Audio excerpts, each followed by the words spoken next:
What's happening, everybody? It's Sean with Reactions to the Classics, and today we got a reaction to Jim O'Rourke and his album Insignificance, brought to us by a friend, longtime patron, and supporter of the channel, Daniel. Appreciate you, Daniel. Appreciate all the patrons who make this thing go. If you'd like to support us in any way, check out the Patreon link below or the Patreon link on the end screen. All right, I don't know anything about Jim O'Rourke, but Daniel has a lot of good information here. He said, Jim O'Rourke is probably the 90s or aughts, I guess. I never know how to say this century version of Brian Eno or John Cale, and he does a little bit of everything and does it all well. He has been a singer, songwriter, as well as a composer of various types of electronic or acoustic music.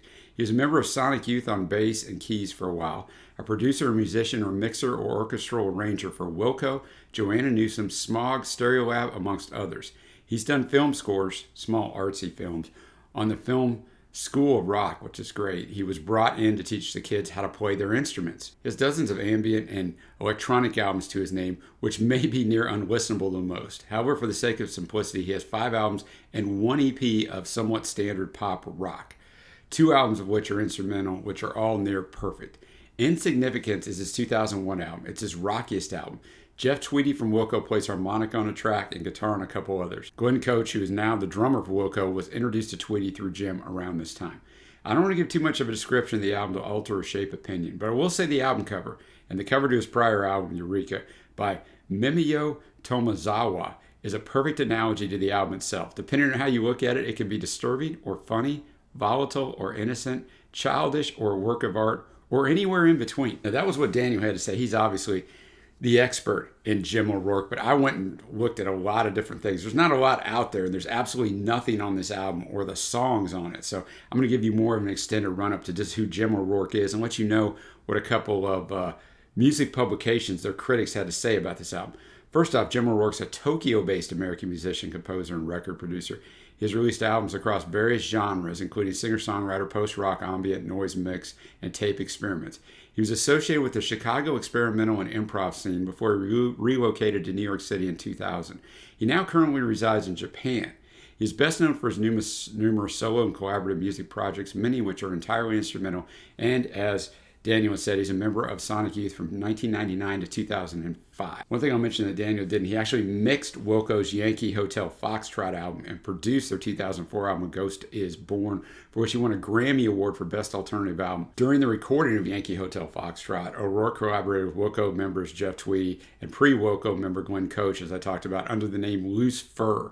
Their self-titled debut was released in 2003 with a follow-up in 2006 entitled Born Again in the USA. O'Rourke has released many albums under his own name on a variety of labels, exploring a range of electronic and avant-garde styles. His most well-known works may be a series of releases on Drag City, which focus on more traditional songcraft.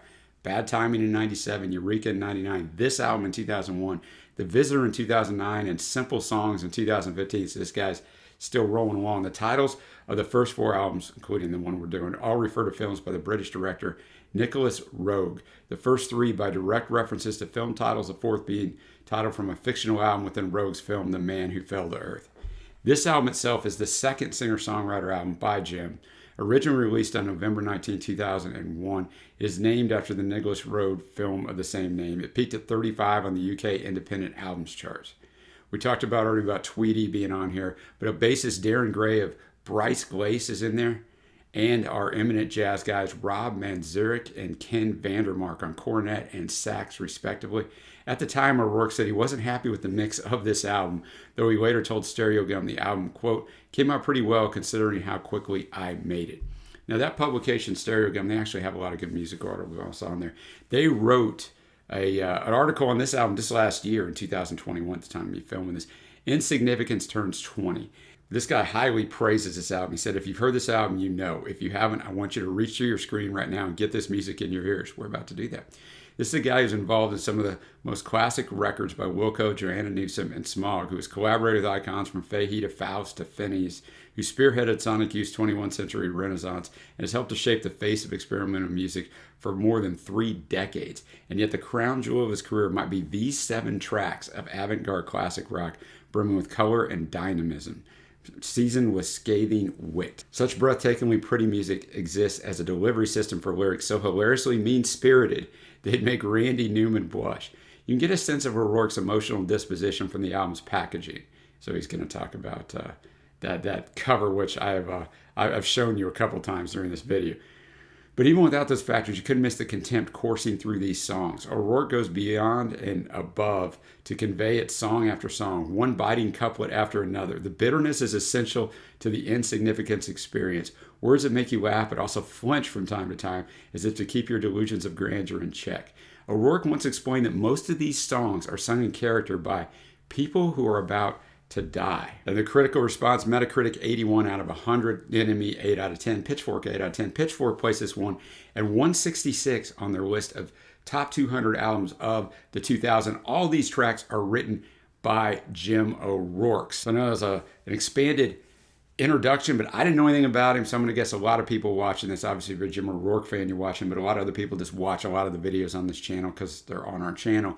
So I wanted you to kind of know where he's coming from. I will definitely have the lyrics up. It sounds like that's quite important. It always is, but on this it sounds like it's quite important. The music will not be in the video, but check out the link below and you will be able to follow along. I'm actually not pulling this off Spotify or YouTube. I'm actually pulling this off Bandcamp because that's the only place this was available. So thanks again, Daniel. Let's get after it. And we'll start off with the first track, All Downhill From Here. So these lyrics could be interesting. All downhill from here. This one did have Tweety on the harmonica and on the guitar. The cornet was in here with Rob Mazurek.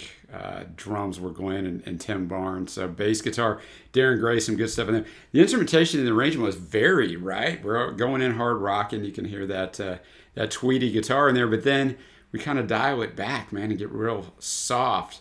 And then we go back in real hard. And I mean, it does just start off like, I like the way this starts off the album, right? His first words on the album are, "Don't believe a word I say, and I doubt you would anyway. I may be insincere, but it's all downhill from here."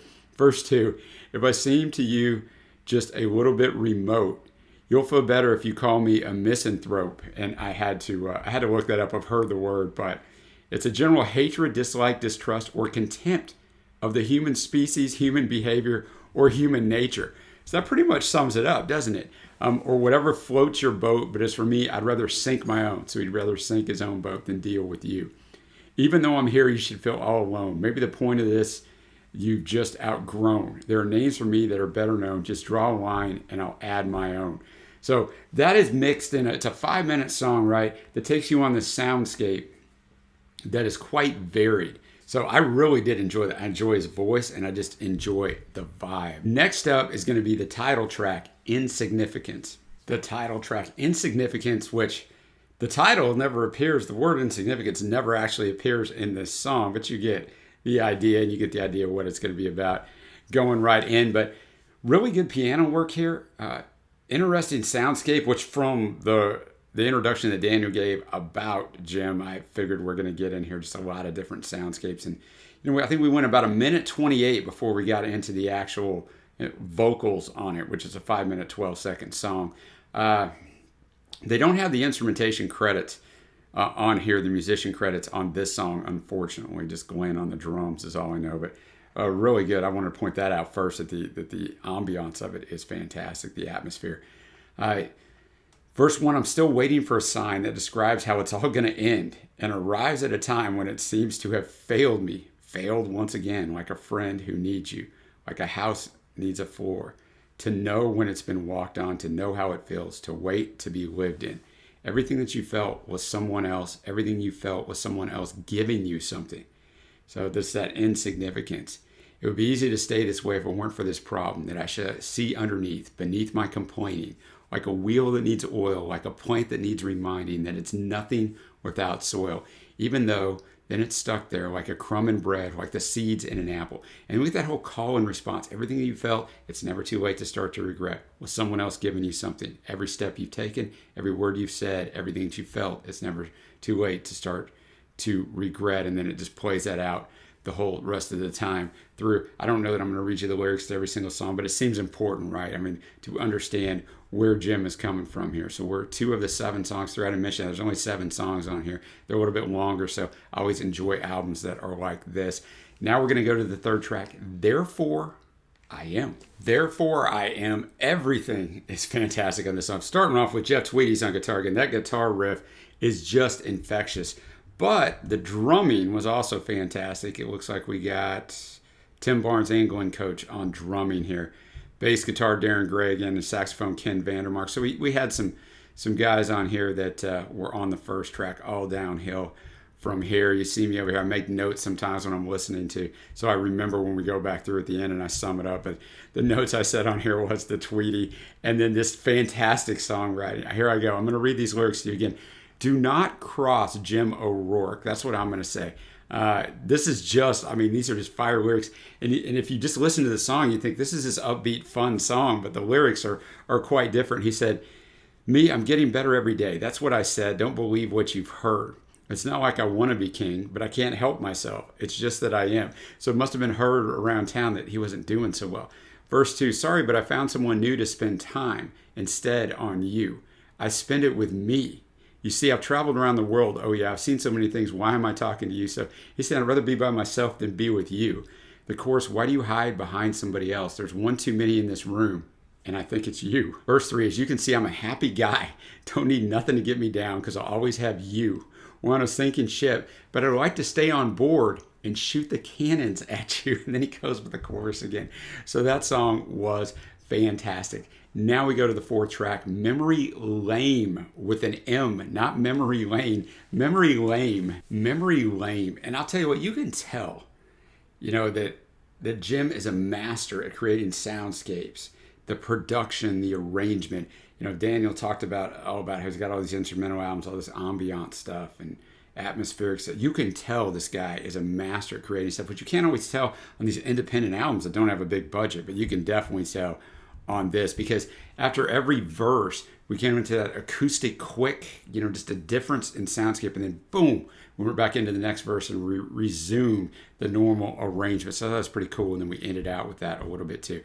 Now, here I go again. I got to read you these lyrics, or most of them, because, man, this is some cold-blooded stuff. Apparently, this girl he's with, she likes to talk. And I mean, she likes to talk a lot to anybody and everybody. And Jim's had enough of it. He finds it quite boring.